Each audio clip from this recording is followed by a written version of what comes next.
Armada Book 6 Chapter 5 The Invaders Part 1. Andrew walked out into his backyard. He feels the cold, early morning. The smell of the waterfall must have fallen during the night and is all over his backyard. Wow, a very nice day, he thought. Smells good too. Good morning, Andrew. It was Harold. Albert and Stephanie sat facing the waterfall. Albert turned and, do you smell that? It's a first for me too. No wonder Vicky holds office here a lot of times. While it could be rare that he wakes up this early, it is not his first time. Stephanie walked over to Andrew and gave him a hug. Then she walked over to Vicky, who just stepped out through the French doors holding a tray of coffee and some cups. She got the coffee pot to ease Vicky's load. So what's up, Albert? Harold asked. Albert looked at him. Beats me. Stephanie called this meeting. Why don't you all have some coffee first? Vic suggested. They agreed and got some coffee. Stephanie sat across Harold. How's the presidency? Enjoyable. I get to play politics and hobnob with movie stars. I find it like a game, especially if you know more than most people about what's really out there and what matters in the future. I understand. At least, it will not make you old as it normally does to all past presidents, except you, Albert. Stephanie chided him. To Harold, it's a game. To me, it's an opportunity to joke around, and everybody should laugh or else. They all laugh. You're good, Andrew said, giving the thumbs up. Stephanie started, okay, here's my vision. In 13 days, our long scans would show a fleet of 5,360 ships from a species called Vars London approach from the Maccabee side towards Earth. They will travel the 600 MLY to Earth in 6 months. Apparently, they were approached by the Maccabees to attack Earth. You will let them go through and not deal with them. They will approach Earth and try to make contact. Then they will ask you, Harold, to give them the Armada personnel or they will attack your planet. Of course, the Armada has already prepped their ships at 600 MLY, and winning would be in a matter of seconds. But you will delay winning over them. There must be a good reason why? Harold asked, surprised. Stephanie looked at him. To show our people something. On one hand, a group would say give in to the alien demands and sacrifice the Armada people. A few would want to fight. Most will feel animosity towards an alien invader. Harold, you know what to do. You would take this and turn it into something mankind can learn from. Andrew added, to turn an enemy into a friend. Stephanie concluded, it's not going to be easy. A lot of people will cry for blood, even if the attack has not started. Albert said. Harold commented, I can imagine. An alien invader that is poised to attack could never be a friend. Don't you think it's really a hard lesson to teach Stephanie? There must be another way. Andrew, if there was, I would tell you. Albert posited, so the reward is that our people learn to accept human friendship toward the alien, to treat them as equals. The problem is the reward itself. The main issue is how to prevent any casualties while we're doing it, Harold said. Stephanie explained, if you don't succeed, you can very easily defeat them. If you succeed, you get a new friend and teach our people the most important thing in the galaxies. To learn to coexist and treat aliens as they would a friend or brother. How would you choose? I know what you will choose. If we don't succeed, our people will think all alien species are bad. Then we have to succeed. Not in the war. We know how that will turn out, but succeed with our people. Albert said. Harold conjectured. One thing going for us is our off-world people, and some who are downside. They could influence the decision. So our outing problem takes a different twist. Andrew said. I guess so. Harold concluded. I thought you already have prepared for this outing, Harold? Andrew asked. Yeah, I have some scenarios in mind. One is to have people use the chameleon device to appear as aliens to talk to our people. Another is, like Roden suggested, a staged alien invasion. Like this one, but it would be a bunch of Marintais and some of Alan's ships. Andrew added, I think this could be a lot of fun really. If the Vars something would travel 600 MLY in 6 months, their level of technology must be much lower than ours. I can meet them in 5 days and study their capabilities. Maybe devise a virus that can control their ships, then prep them as we always do. Vicky slapped Andrew in the head softly. Andrew, you're turning this into another movie? They all laughed. Honey, that's what I do. Anyway, 6 months is a long while. We could learn all their mannerisms in that period, and even substitute some of them with our people using the chameleon device. Harold added, I was thinking about exactly that. As I said, defeating them is not the problem. I am sure you will devise more ingenious fun ways to carry this out and end up enjoying a few laughs with a good movie potential. Wait, if our people know already what's out there, the movie will not have the same effect because they now know it's real. Andrew said. They all became quiet. Stephanie laughed. Okay, what's so funny? Andrew asked. Albert commented, dramatics. Why don't we get some of the old ships, say 1,000 of them, and bring them over here and have our people man them looking like Dugnogs? Then we can have some of the Armada ships crewed by Talonauts or our people appearing as Talonauts come over also, and some of the Maccabee ships, the ones we are using as hop ships, come over with Crentelis-looking crew. Andrew shouted. Then it would be a four-way fight for the Armada personalities. Albert, you're a genius. I used to be president, remember? Vicky commented. You are as crazy as Andrew if you ask me. I think it would work if we use real aliens. Remember, we have X-ray scanners, and people would appreciate some truth about their physiology. Then the alien, the four species would go down and mix around with our people and try to get our people on their side against the other three. Harold said. Andrew pointed to Harold. See, you're as crazy as Albert, and you're the president. They all laughed. Andrew commented. The plot is complex and may play out in several months. I like it. Albert said. It would be a crowning glory for crazies like you three. Vicky said. And when they find out that it was all for show? Harold asked. Would it matter? They learned their lesson. They had fun. So it's either they accept it or not. And besides, almost all of our off-world people would be in on the show. Andrew said. Vicky added. The invasion was real and the Varslans were not in on the plot. They would be following the events, though, and would even participate in the argument and mingling activities. However you look at it, with the three of you, this event will turn into a comedy movie. You give us too much credit, honey. Harold asked. Stephanie, you did see this coming, right? Of course. Okay, how about some breakfast? Vicky suggested. Andrew chimed in. How about an all-American breakfast? Harold countered. How about Andy's? I haven't been there for quite a while. Vicky agreed. Sure, but it would be midday. But you know Andy serves an all-American breakfast anytime. Andrew stood. Shall we go? Olive, please.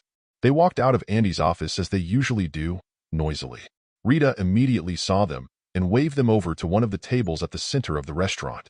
Some of the patrons wore Armada uniforms, some were wearing some type of military uniform. Those in uniform stood sharply and saluted. Harold returned the salute.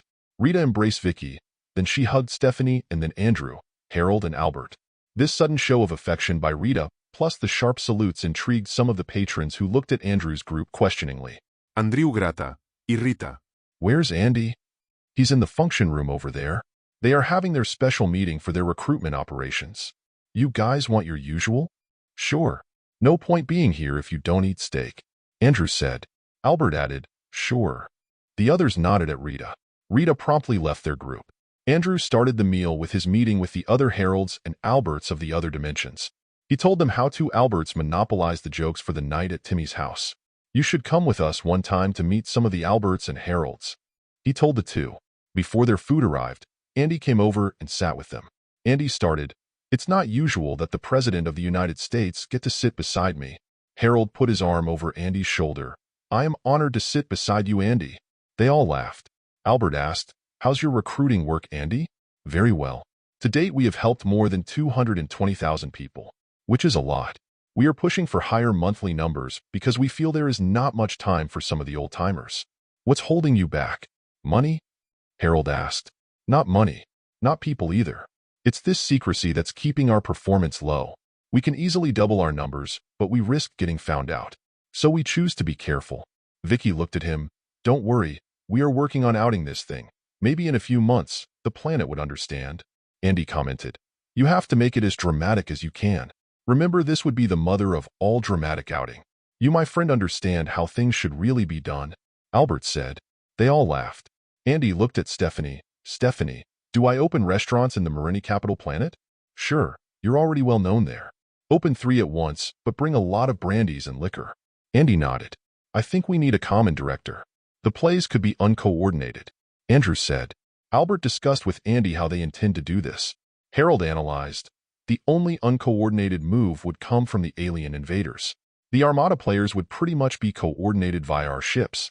But I agree, a common director would make all activities more in line with our objectives. But I would like to see random events come alive with alien and human interaction. Albert agreed. I would be the overall director with several old-timer directors under me. It could really be complex. Alan would be the Armada on the scene. Sorry, Andrew. Andrew countered, but it's the mother of all jokes. I mean outing.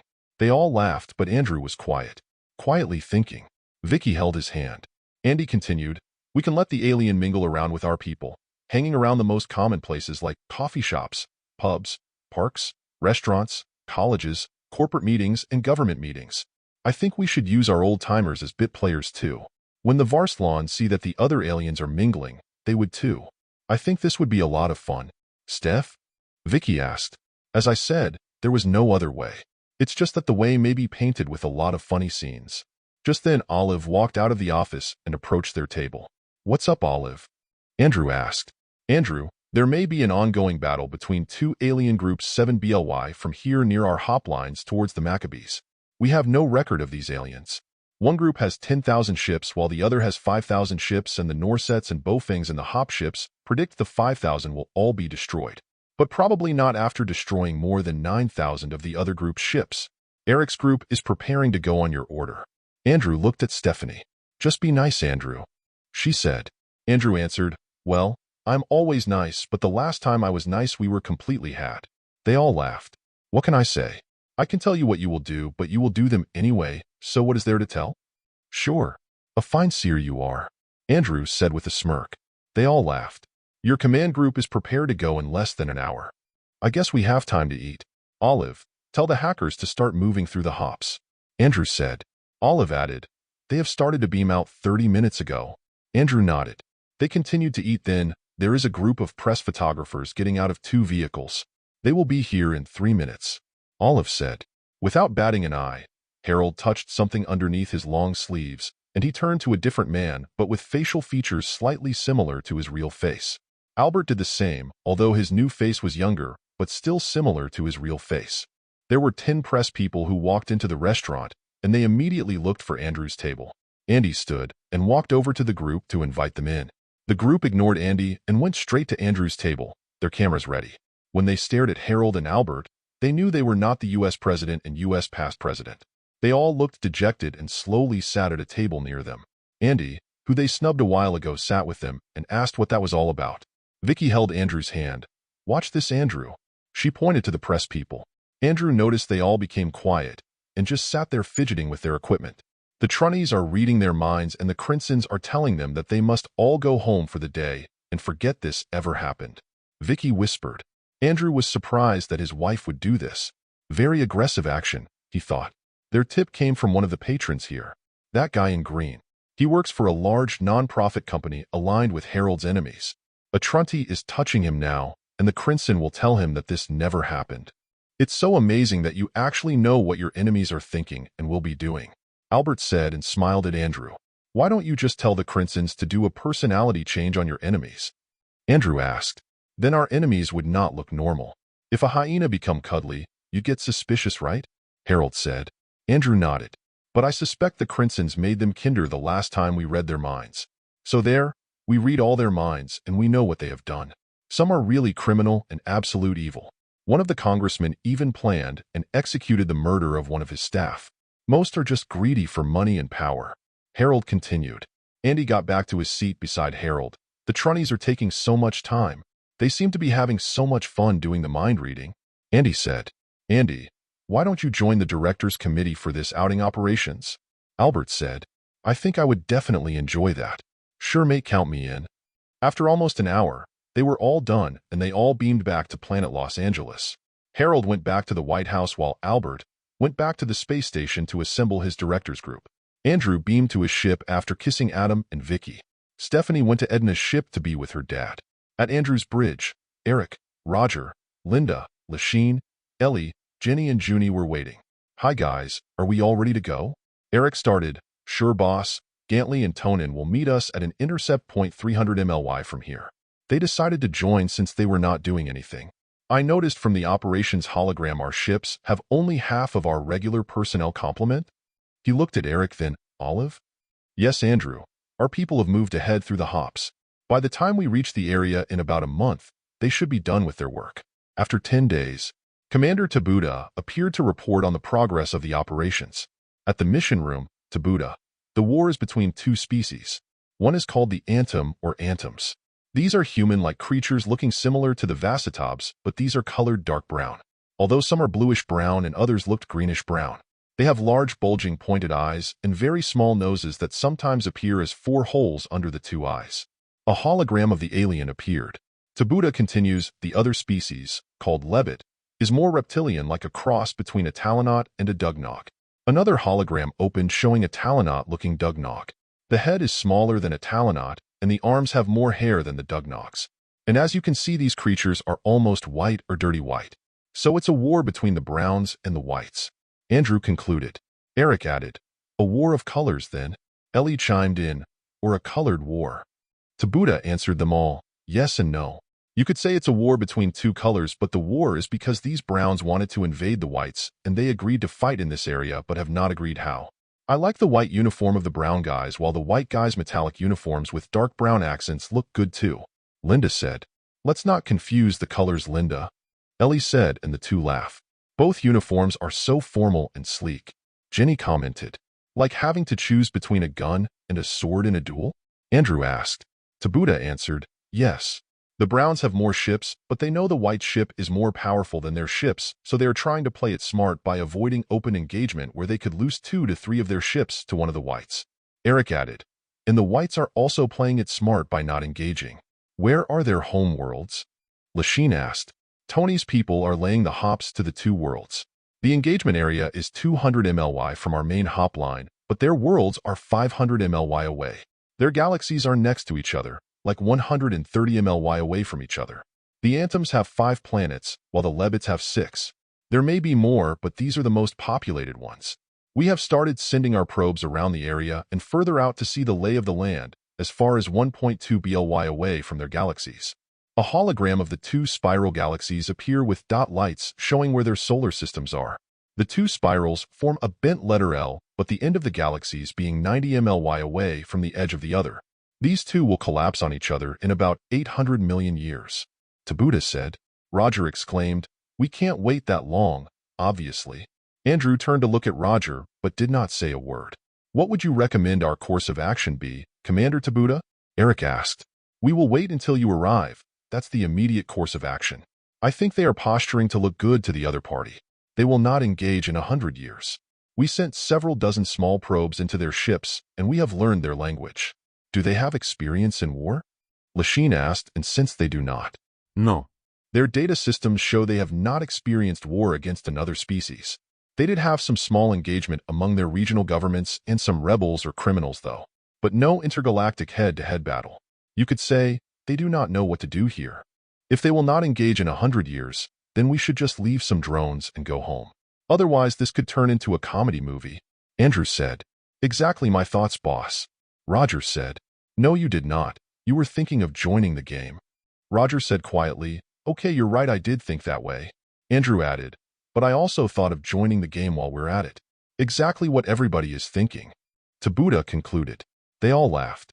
Commander Tabuda, I think you requested twice the comedic talent from the Crimson. Ellie said, and Tabuda just smiled. What? You can do that? To be doubly funny? Andrew asked. Ellie cared to answer. You can ask to be 100 times funnier, but that would probably kill you laughing. But you can also ask the Crimson to remove some of the comedic levels if you like. Junie said. Ellie explained. As a scientist, the comedic trait is fascinating and our people are now finding their comedic comfort level where to them, it's already an art form. So this comedic thing is more sinister than it appears. Andrew concluded. Going back to our deployment. Drone probes and equipment are being delivered in the main line's hop ships. Dozens of drone probes are being deployed, continuously, to their home worlds so we can see what's up. The mainline hop ships are packed and the hop travelers are being crowded out of the hop ship amenities. And this situation will become even more critical until you guys arrive 20 days from now. We have deployed in 3 more hop ships nearer to the targets and would be deploying on the 4th one as soon as the Talonauts finish with them. Tabuda explained. I guess our people are doing all the necessary things. Carry on, Commander. Good job.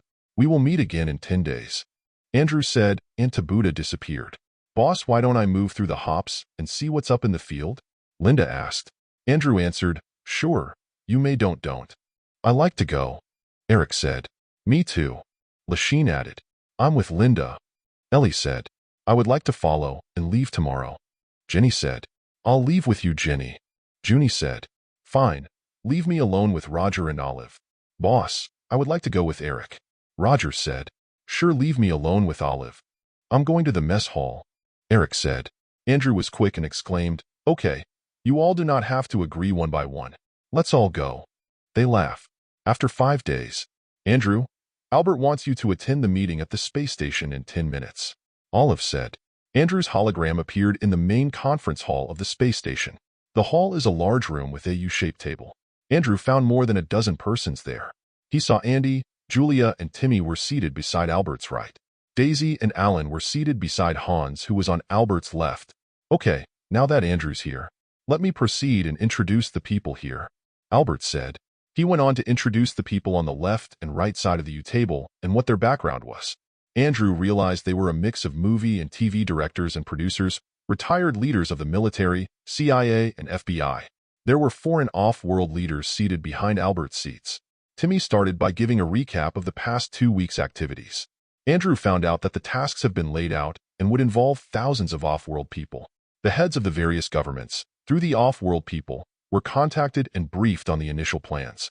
The detailed activities are yet to be mapped out and details of the character roles have yet to be finalized. Alan explained, I have finished prepping the invader ships. Tagging, bombing, virus, and hacking have all been done on all the ships. 200 ships are around them. We can end the war in less than a minute. Albert explained, early on I suggested to the group getting the Gribs, the Tippets, and the Vassitobs, and when word got around everybody wanted to be in on the game. Yesterday Roden, Mampat, and Binaton separately appeared at my office, and they all want in on the game. I told them, any alien that appeared in the TV series is excluded, and since they are in the series they could not be in on the game. The Gribs were very excited to develop their presence among Armada allies, and sent their Princess Naimine to head the contingent. The Tippets sent their first Prince Satyr using several hundred Martian ships, while the Vassitobs sent their ambassador Rayub with several hundred Grino ships. I sent out Julie's people to explain their roles, and they are now all excited. There are several more alien groups who wanted to participate, and the directors group are evaluating how their participation affect the general objectives of the plans. We do want more alien species in on the game, and I told Roden, Binaton, and Mampat that they can participate, but after a few weeks and appearing as the aliens we already have on the planet. Hans stood. One of the problems we have is security. While we trust our Armada allies, we cannot always be sure how our people will react to certain situations. So besides the primary directive, we wanted to make sure that the environment they are in are under our control. For example, a Tippet in a bar may get involved in a fight, so we have human backups to help out. Director Todd Burns, who directs the TV series, will explain a very important segment of our plans. Todd stood as Hans sat. Maria's network will create reality shows of the alien invasion. There would be several channels, 12 I believe, that will show at least 12 shows on the table right now on various alien adventures on Earth. We do want it to be as funny as possible and as light and family-friendly as possible. We are still adding shows to fill in the 24-hour day. One or several may involve alien youngsters mingling with our kids. Another would be alien scientists being invited to hundreds of universities to talk. It's a good thing our off-world people own a lot of the universities. 2 shows would deal with commerce and business activities. One would be a food show, showing alien cuisine. There would be a lot of off-world old-timers working with us, and they would be wearing chameleon devices to make them younger, like 50 years younger. Each of the directors here will direct one show. I will have one show in addition to the Armada series. So as the number of shows increase, especially when the other networks want their own shows, we will assign them to new directors. These directors are not all humans. Maybe half would be alien directors. So you can imagine the competition and quality of the programming will be intergalactic. Albert added, of course the theme of the shows would be that the aliens are our friends and our equals, that they are also funny and are just like us. The other networks would have to abide by this, or they get no alien shows. Of course, all alien shows are coursed through Herald, so we have more control. Other countries may have their own alien shows, but they would have to get approved by their governments first. There should be collaborators. Will you instigate people to be collaborators? Andrew asked. Timmy answered, yes and yes. There would be independent collaborators, but we would also plant and instigate collaborators who work for us. The CIA and FBI would be on top of this. Andrew was quiet all the time, and he realized he is not in any of the reality shows being planned. The meeting lasted for more than 2 hours, and it made Andrew doze off. Olive was quick to replace the hologram with a functioning AI in Andrew's form. Olive nudged Andrew several times, and Andrew realized that it would be best to leave an AI hologram in the meeting. Ellie beams in to Andrew's bridge. Hi Ellie, you're back? Sir, I have to oversee a project that is almost done. Okay, I know you want to show me. What is it? Sir, remember when Olive beamed an entire Tosban ship for the Duggies? Andrew nodded. We improved on it, and it is now an in and out process. What Olive did then was that we put the ship in a cloaked state, which it was already, and because it was cloaked, the ship was easy to beam. Now if the ship is not cloaked, it would be hard to beam unless you have a targeted TP using tremendous amount of energy, then transport it to a nearby place. What if your item is as big as a ship and is uncloaked? Well, you have to cloak it first with our portable cloak and then target beam it. Yes, and what we did was that we beamed a drone cloaking device near a ship, deploy the cloak making sure it covers the whole ship, and then beam the cloaked ship with the drone as our peg or tag. Then we beam it again to another location, then to another. Like a Hail Mary to a receiver, then to another receiver via another Hail Mary. Or a basketball cross-court pass. Yes, but the pass is done several times, assuming you have ships to receive the throw, and then throw it again, making the receiver the quarterback at the same time. I like that. My people have been working on this for several months now, and we are ready to do it, I believe with a regular-sized scout ship. Commander Bromit using a scout ship fell back 200 MLY and Commander Lanio, my Maccabee Science Commander, fell back 130 MLY away from us. He will pick up and throw Commander Bromat to my ship at a position 70 MLY back, and I will pick up the ship and throw it 80 MLY away ahead of us. So the ship traveled 280 MLY in less than a minute. Yes, if we are successful. In the battlefield, we could deliver a ship to a position very near the enemy, and then let the ship engage them, then beam it back. The strategy could be complex, but it will be very hard to counteract, if not impossible to counteract. Yes, it's like a dance. You dance in and around, then move back, then in and around, then move back. If the pattern is not discernible, the enemy would not know where they would be attacked. By the time they react, the ship is out. Or we can just beam the enemy ship 180 MLY away. That too, and not just 180 MLY away, but twice or thrice that distance. And if they find themselves far from the engagement area, they may just leave. The caveat is one ship can only receive in one receive instance and throw one ship in one throw instance. So for a ship to travel this 180 MLY, there would be one receiving instance of 90 MLY and one throw instance of another 90 MLY. And it would take the power capabilities of an Armada-class ship to do the two heaves. Andrew looked at her. Bakamina and Dasternan beam in. Hi guys, are we all ready? Ellie greeted them. Bakamina answered, we are all in position. Olive opened several holograms and a graphic representation of the ships and their positions. Go ahead when you are ready, Ellie said. Andrew could see a ship from the left appear in the middle of two ships, then disappear, then appeared on the right. That was not even a minute. Bakamina explained, first Commander Bromat's ship was uncloaked. Then we beamed a drone to cloak it, then using the drone and the cloaking sphere as tag, we beam to the next position. The next ship gets the tag and cloak data, picks the ship up while still cloaked and beams it to the next position. Is Bromat still alive, Ellie? Andrew asked. Bromat appears. Hi Andrew, Ellie, Bakamina, and Dasternan. As you can see, I am not dead. Congratulations to you, Ellie, and to all your people. They all laughed as they gave a high five to Bromat and to each other. Andrew joined in and laughed. Bromat added, we didn't feel a thing. We felt like we were just beamed from a hop ship to another hop ship, and our instruments just readjusted to the new vectors. Andrew, the meeting is done and your holographic image is gone, Olive said. Andrew explained, there is one very important thing I learned from the meeting. Yes, Olive, before I dozed off. What, sir? Ellie asked. The group looked at him. Olive replayed the first time Todd Burns discussed their plans. The group looked at the famous director discuss the reality shows and their other plans. First, we are out of the picture. Then we are out of their reality shows. Bromat commented. Bakamina complained, that's not fair. Dasternan agreed, absolutely not fair. The solution is that we make our own reality shows. Ellie said, but I already record everything that's happening with all of you. All the ships do this. Olive said, but not reality show material. Andrew said. Bromat agreed, absolutely. I read about how Billy and his group encountered the first and second Armada. They created an impromptu plays and it was really funny. And they did not even talk about the play. They just played. I read that too. Like in a music jam. A person plays a few notes and everybody else follows through with their own music. Ellie said. Bakamina countered. It could get confusing though. The play must be clear. Whatever it is, it will be a play and it will connect to the play. Ellie said. Andrew sided with Ellie. I agree. The play may not be obvious, but as artists that have hung out for a long time, A play would be recognizable and the role could only be good. Bromat added, or funny and good. Absolutely like a rap. Like a rapper would and good as a rapper could. Ellie said. Andrew rapped in. And when in doubt on what you see, imagine Olive and imagine me. Olive, tell the Armada of this directive, but tell them not to make it too superlative. I want a reality show going all the time, and all the time there should be rhythm and rhyme. Olive rapped likewise. Andrew, I understand. I will make it clear to the Armada band. Bromat chimed in. The one thing wrong with Billy's drama is that caused one good man to leave the Armada. When Sean looked into Lisa's eyes, Billy avoided that they say goodbyes. But it was a good love story, so nobody should feel really sorry.